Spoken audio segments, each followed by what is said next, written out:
विषयी माहिती सांगणार आहे. 14 नोव्हेंबर दिवशी आपण बालदिन साजरा केला जातो.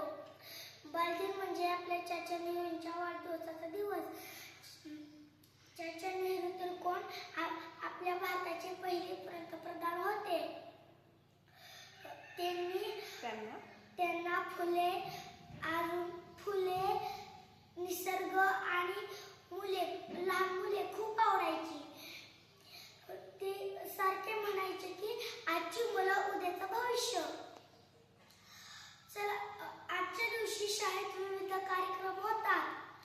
आजचा दिवस म्हणजे मैत्रीचा